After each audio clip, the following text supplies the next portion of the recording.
Well, hey everybody, it's Outland once again, and this time we're doing a very special collaboration video with several other Ohio outdoor channels, including Jason Wish, Tim Watson, Bryce Newbold, and Restless Outdoors. And this time we're talking about top 3 favorite backpacking destinations. Now, all 3 of these places I'm going to talk to you about today are within a 2 to 3 hour drive from my home. I have backpacked these 3 a lot, and I visit them frequently because they're easy to get to. Only one is going to be in Ohio. The other 2 are in adjacent states, Kentucky and Indiana. But they're all fairly close and fairly easy to get to and very well worth the drive. They're definitely best bang for the buck. So the very first place I'm going to talk to you about is Red River Gorge in Kentucky. Now, the Red River Gorge geological area is in southeastern Kentucky. It's about an hour east of Lexington. It's an absolutely amazing place. Now, Backpacker Magazine has called it Moab with trees because of the hundreds of sandstone arches, cliffs, boulders, rocks, you name it. If it's geological, it's there. And it is just an absolutely awesome place to visit. Now, if you're a rock hound like me, it's like a paradise because it's just so cool. It's such a rugged landscape. It's so different from where I live here in Western Ohio. It's very, very different. It's a very rugged area. Trails are steep, hard to get to. Some places are very hard to get to, but it's well worth the effort.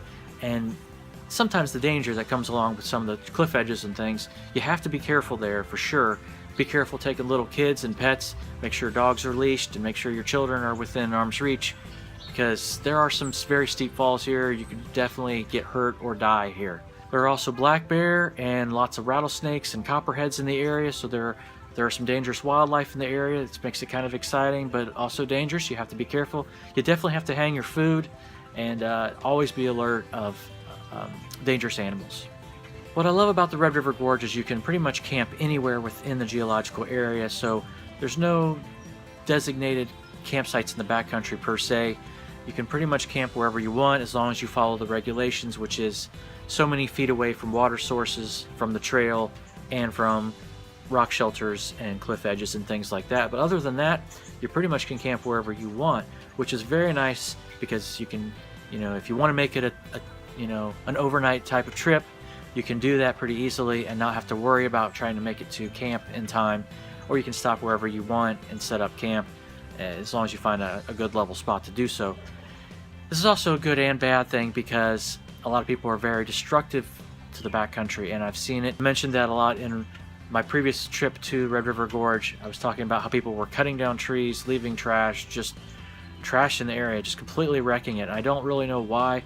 I don't know what the motivation is behind that, but please, if you go to the Red River Gorge, take care of the area, be nice to it, be good to nature, nature will be good to you.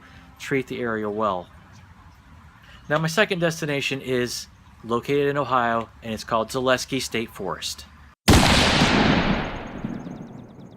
Zaleski is located in southeastern Ohio. It's in the Appalachian foothills. It's right near West Virginia. So it's where the part of Ohio where things start to get pretty rugged and trails get kind of rough down there. There's no real switchbacks, a lot of ups and downs, and though the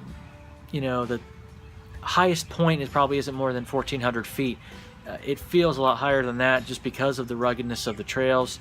There's a lot of cliffs and boulders and rocks and things to see there. It's a very, very neat area for Ohio. It's also one of the most popular places in Ohio, so if you visit in the warmer months like spring and summer and early fall, you may not be able to get away from people very much.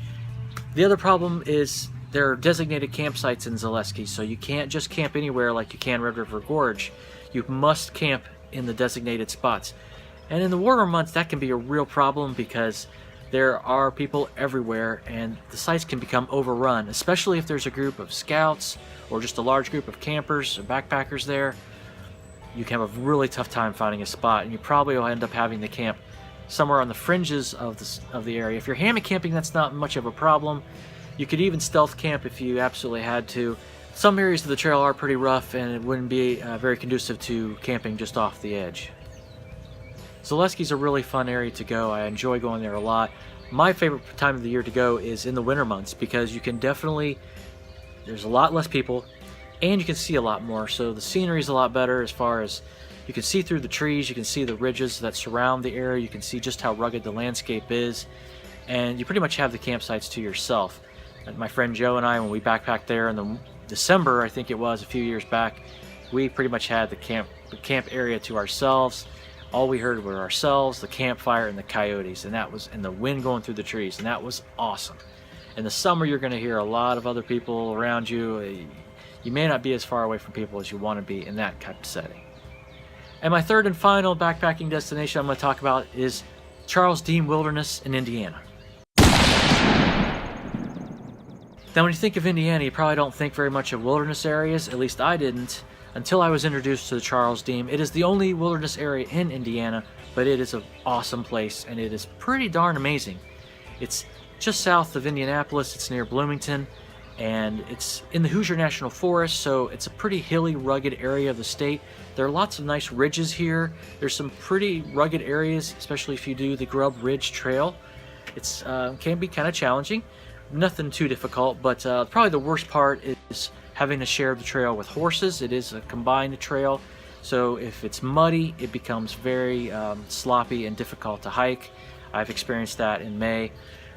But the absolute best place to backpack in the Charles Deam, in my opinion, is the Peninsula Trail, which takes you out to the shore of Lake Monroe, where you can camp all along the shore on this peninsula, and it is absolutely beautiful.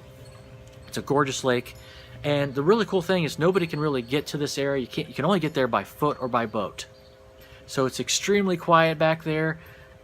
Probably the only thing you're going to hear is other campers maybe out on the trail if it's a nice time of year, but it's a gorgeous place. It's a very excellent space to hammock camp in or tent camp, but it's just absolutely beautiful, and I love it out there because it feels so secluded and it doesn't feel like you're really in Indiana at all, so it's really, really awesome.